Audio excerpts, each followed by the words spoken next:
జగన్ తన మానసిక వైద్యం కోసం లండన్ వెళ్లే ప్రయత్నం చేశారని కార్మిక శాఖ మంత్రి సుభాష్ అన్నారు.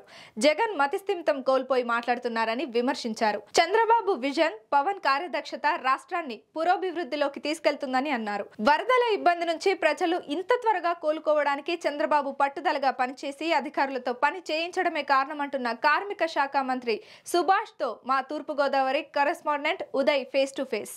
కూటమి పాలన 100 రోజులు పనితీరు ఎలా ఉంది అనేది, ప్రజలు స్పందన ఎలా ఉంది, అలాగే ప్రతిపక్షాలు కూటమి ప్రభుత్వంపై ఎటువంటి విమర్శలు చేస్తున్నారనే దాని మీద మనతో మాట్లాడడానికి మంత్రి సుభాష్ ఉన్నారు. ఆయనతో మాట్లాడతాం. సార్ చెప్పండి, ఈ 100 రోజుల కూటమి పాలనపై ప్రజల స్పందన ఎలా ఉంది, దాని మీద ఏమంటారు? ప్రజలు చాలా ప్రశాంతమైన వాతావరణంలో ఉన్నారు. ముఖ్యంగా ఈ కూటమి ఎన్డీఏ కూటమి గెలిచిన తర్వాత ఆడవాళ్ళందరూ ఒకసారిగా రోడ్ల మీదకి వచ్చి వాళ్ళు విజయోత్సవం చేసుకోవడం జరిగింది. ముఖ్యంగా విజయవాడ అయితే ప్రతి వీధి కూడా బయటకు వచ్చి ఆడవాళ్ళందరూ మరి ఈ విజయోత్సవం కూడా చేసుకోవడం మనందరం చూసాం. అలాగే ఈ యొక్క విజయవాడ చుట్టుపక్కల ప్రాంతాల్లో గత 5 సంవత్సరాల్లో కూడా ఎక్కడ ఈ రియల్ ఎస్టేట్ అనేది ఉనికి లేదు. మరి ఇప్పుడు ఈ ఎన్డీఏ కూటమి రాగానే విజయవాడ పరిసర ప్రాంతాలే కాకుండా రాష్ట్రం అంతటా కూడా ఒక్కసారిగా భూములు రేట్లు పెరిగినవైను 30,000 ఉండి గజం 50,000 దాకా కూడా వెళ్ళటం జరిగింది. అలాగే ఇన్వెస్ట్మెంట్స్ హైదరాబాద్లో చేయటం ఆగినాయి. ఇక్కడే చేద్దామని కూడా ఎవరికాళ్ళు తటస్థంగా ఉండిపోయారు. అది హైదరాబాద్లో రియల్ ఎస్టేట్ చూస్తే సుమారు 20 నుంచి 30% డౌన్ఫాల్ ఉంది ఈ ఇన్వెస్ట్మెంట్స్లో.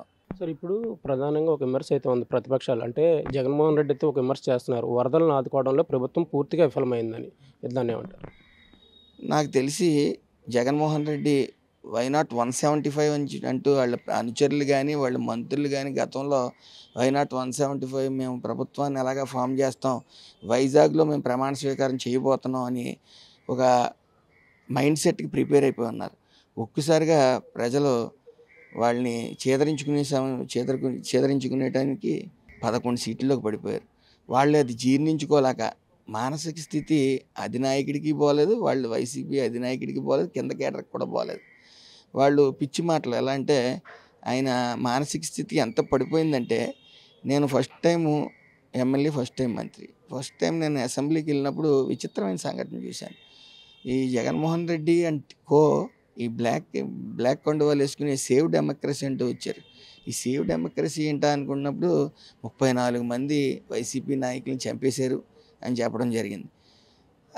వాస్తవంగా వాళ్ళ పేర్లు చెప్పవా అని చాలాసార్లు ఇటు ముఖ్యమంత్రి కానీ అటు మా మంత్రులు కానీ ఎమ్మెల్యేలు కానీ అడుగుతున్నప్పుడు కొన్ని నెత్తి మాటలు మాట్లాడి అటు ఇటు ఆ యొక్క లైవ్ నుంచి పక్కకి వెళ్ళిపోవడం జరిగింది. అలాగే 60 మంది వరదల్లో చనిపోయారని చెప్తా ఉన్నాడు ఆయన. వాళ్ళ పేర్లు చెప్పవా అంటే మళ్ళీ నెత్తి మాటలు వచ్చేసినాయి. ఈయన మానసిక స్థితి బాగోలేదని క్లియర్గా తెలుస్తూ ఉంది. ఎందుకంటే అది బుడమేరు, అది నదా లేకపోతే ఒక కాలువ బాగా ఏంటనేది తెలీదు. గేట్లు ఎత్తేసారు, బుడమేరు గేట్లు అంటున్నారు ఆయన. ఆయనకు మానసిక స్థితికి ఇదే ఉదాహరణ. ఆయనకి ఏ విషయంలోనే అవగాహన ఉండదు. ఆ రాసి పిఆర్ఓకి కూడా సరైన అవగాహన ఉండదు. వచ్చి ప్రెస్ని ఫేస్ చేసేస్తూ ఉంటారు. ఈ ఒక్క విజయవాడలో 75 సంవత్సరాల వయసులో ఆయన నిరంతరం పడుకోకుండా, అధికారులను పడుకోనివ్వకుండా, మంత్రులను పడుకోనివ్వకుండా నిత్యం జనంలో ఉండండి అని చెప్పి 10 రోజుల్లో అంత భారీగా వరద నీరు చేరిపోయిన విజయవాడలో 10 రోజుల్లో కోలుకోవడానికి ఒక ఫైర్ ఇంజిన్లు తీసుకుంటారు. రాష్ట్రం అంతా ఫైర్ ఇంజిన్ల ద్వారా రోడ్లు శుభ్రం చేశారు. అది ఎంత అద్భుతమైన ఐడియా. ప్రజలనే కాకుండా, వాలంటీర్లనే కాకుండా మా నాయకులందరినీ పంపుతూ అనుక్షణం అందుతుందా లేదా అని చూస్తూ, అదేవిధంగా ఎక్కడ ప్రాణ నష్టం జరగకుండా తగు జాగ్రత్తలు తీసుకుంటూ మరి ఈ రోజున విజయవాడ ప్రజలు ఊపిరి పీల్చుకుని చాలా ప్రశాంతమైన వాతావరణంలో గడుపుతున్నారంటే అలాగే పవన్ కళ్యాణ్ గారిని తీసుకోండి. ముఖ్యంగా 6 కోట్లు ఇవ్వటమే కాకుండా ఆయన కుటుంబం నుంచి 4 కోట్లు అందించడం, అది చిత్తశుద్ధి. అంటే లోకేష్ గారు నిరంతరం మానిటరింగ్ చేస్తూ అక్కడ కలెక్టర్ ఆఫీస్లోనే నైట్ అర్ధరాత్రి వరకు అక్కడే ఉంటూ ఆయన ఛాంబర్లోనే పడుకుంటూ మరి ఆ యొక్క వరద ప్రాంత ప్రజల్ని సేఫ్ జోన్లో పెట్టడంలో ముగ్గురు కీలక పాత్ర నుంచి. జగన్మోహన్ రెడ్డి గత 5 సంవత్సరాలు ఏ రోజైనా సరే బురదలో కాలెట్టిన వైనం ఉందా? హెలికాప్టర్ మీద తిరుగుతూ సమీక్షలు జరిపేసేవారు. రివ్యూ మీటింగ్లు అనేది ఆయన 5 సంవత్సరాల్లో ఎన్ని పెట్టారో మాకు తెలియదు, కానీ ఈ 100 రోజుల్లో ఆయన 5 సంవత్సరాలు పెట్టిన రివ్యూ మీటింగ్ మేము 100 రోజుల్లో రివ్యూ మీటింగ్ పెట్టుకుని ప్రతిదీ క్షుణ్ణంగా ఆయన పరిశీలిస్తూ ఉన్నారు. అవినీతి అనేది దోవ లేకుండా చూస్తూ ఉన్నారు. ఈ ఒక్క విజయవాడే కాదు, త్వరలో ఈ 5 సంవత్సరాల్లో మనందరం కూడా స్వర్ణ ఆంధ్రప్రదేశ్ని చూడబోతా ఉన్నాం. పవన్ కళ్యాణ్ ఒక సరికొత్త రికార్డును అయితే నెలకొల్పడం జరిగింది. ఒకే రోజు 10,326 గ్రామ సభలు నిర్వహించి గిన్నీస్ బుక్లోకి ఎక్కడం కూడా జరిగింది. దాన్ని ఎలా చూసుకోవచ్చు? ఆయన కృషి అలా ఉంటుంది, ఆయన కమిట్మెంట్ అలా ఉంటుంది. ఆయనకి 2 శాఖలు ఇవ్వగానే, ముఖ్యమైన శాఖలు ఇవ్వగానే ఆయన నిరంతరం ఆ శాఖ మీద పట్టు కోసం నిరంతరం చదువుకుంటూ నేర్చుకుంటూ ఉన్నాడు. ఆయన నేర్చుకుని అతి వేగంగా నేర్చుకుని ఈ యొక్క గ్రామ సభలని నిర్వహించడంలో ఆయన పిలిపే ప్రభంజనం. అలాగే చంద్రబాబు నాయుడు గారు కూడా ఆ యొక్క గ్రామ సభలు పెట్టడం మొత్తం రాష్ట్ర వ్యాప్తంగా అనేది ఆయన కూడా పాలు పంచుకోవడం, వెంటనే ఆ సలహాని మెచ్చుకుని, అలాగే మేము అందరం కూడా కార్యకర్తలతో మమేకమయ్యి గ్రామ సభల్లో ఉండి వాళ్ళ సమస్యలు తెలుసుకుని మరి అన్నీ కూడా ఒక్క రోజున లైన్లోకి రావటం అనేది ఇది ఒక ప్రభంజనం. మీ మీద ఒక ప్రధాన విమర్శ ఉంది. అంటే ఇప్పుడు రామచంద్రపురం నియోజకవర్గంలో రామచంద్రపురం ప్రజల ఓట్లతో నెగ్గి పక్క జిల్లా క్యాడర్ని అయితే సపోర్ట్ చేస్తున్నారు, వాళ్ళకే మీరు ఎక్కువ పనిచేస్తున్నారని. అలా అనేం లేదు. యాక్చువల్గా ఈ మంత్రిగా ఉండటం వల్ల ఈ చుట్టుపక్కల ఈ మధ్యకాలంలో ట్రాన్స్ఫర్స్ అనేవి పెట్టడం జరిగింది అన్ని శాఖల్లో కూడా. దాని నిమిత్తం ప్రతి ఒక్కరూ ఎమ్మెల్యే లెటర్ తీసుకుని మంత్రి దగ్గర రావటం జరుగుతుంది. ఆ ప్రక్రియలో జిల్లా అంతా వస్తున్నారు తప్ప, పక్క జిల్లా వాళ్ళు కూడా వస్తున్నారు తప్ప ఇందులో ఏమీ లేదు. మేము అందరం కలిసే ఉన్నాం. ఎన్డీఏ కూటమి 3 పార్టీలు కలిసే ఉన్నాం. అందరు నాయకులు మేము కలిసే ఉన్నాం. ఎందుకంటే ప్రజలు మాకు బరువైన బాధ్యత అప్పచెప్పారు. 1, 2 కాదు, 164 సీట్లు చంద్రబాబు నాయుడు గారు, పవన్ కళ్యాణ్ గారు, లోకేష్ గారు ఆధ్వర్యంలో 164 సీట్లే ప్రభంజనం. అసలు 97 స్ట్రైక్ రేట్తో వచ్చింది రిజల్ట్. సో మేమందరం కలిసే ఉన్నాం. ఈ కూటమిని ఎదరికి కలివిడిగా అందరం కలిసిగట్టిగా ఎదరికి తీసుకెళ్తా ఉన్నాం. ఏదేమన్నప్పటికీ మేము రాబోయే కాలంలో నిరంతరం ప్రజల్లోనే ఉంటాం. ఎందుకంటే చంద్రబాబు నాయుడు గారు ఒక విషయం చెప్పడం జరిగింది. ఈ రాష్ట్ర గత మాజీ ముఖ్యమంత్రి ఈ రాష్ట్రాన్ని మొత్తం గుండు కొట్టడం జరిగింది. అది ఆర్థికంగా మొత్తం అంతా కూడా అవినీతిమయం.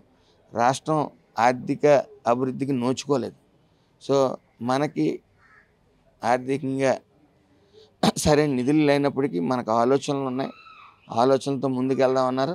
అదేవిధంగా విజయవాడ వరద సమయంలో కూడా ఆయన ఆలోచనలు ఏంటి, అది వెంటనే 10 రోజుల్లో ఎలాగ బయటకు తీసుకురాగలం అనేది మనం చూసాం. ఇప్పుడు ప్రధానంగా ఇప్పుడు ఒక హాట్ టాపిక్ అయితే దేశం మొత్తం మీద రగులుతుంది, ఈ తిరుపతి లడ్డు నాణ్యత విషయంలో వాళ్ళు కొన్ని వాడకూడని పదార్థాలు వాడారు అందులో అనేది. దాని గురించి మీరు ఏమంటారు? నాకు తెలిసి ఈ అన్ని మతస్థుల్ని టీటీడీ దేవస్థానం కింద చేశారనే అభియోగం అప్పుడు కూడా ఉండేది.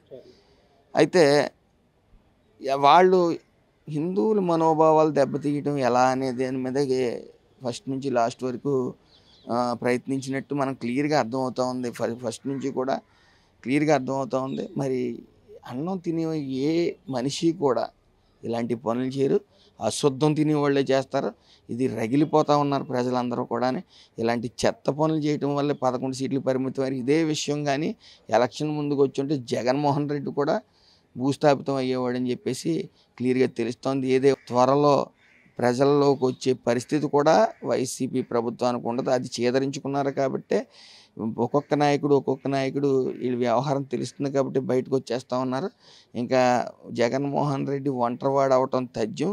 మళ్ళీ వీళ్ళకి వైసీపీ అనే పార్టీ, వైఎస్ఆర్సీపీ అనే పార్టీ ఈ రాష్ట్రంలో ఎక్కడ ఆ పేరు వినపడదు. ఇప్పుడు కూటమి పార్టీ నేతలు అంటే అక్కడ సీఎం కానీ డిప్యూటీ సీఎం కానీ కలిసి రాష్ట్రాన్ని అభివృద్ధి చేసే దిశగా ప్రయాణం చేస్తున్నారు. కానీ కింది స్థాయిలో కూటమి నేతలు ఏ ఒక్కరు కలిసి ఉండట్లేదు, కూటమి నేతల మధ్య ఉప్పు నిప్పుగానే ఉంటుంది అనేది ఒక విమర్శ ఉంది.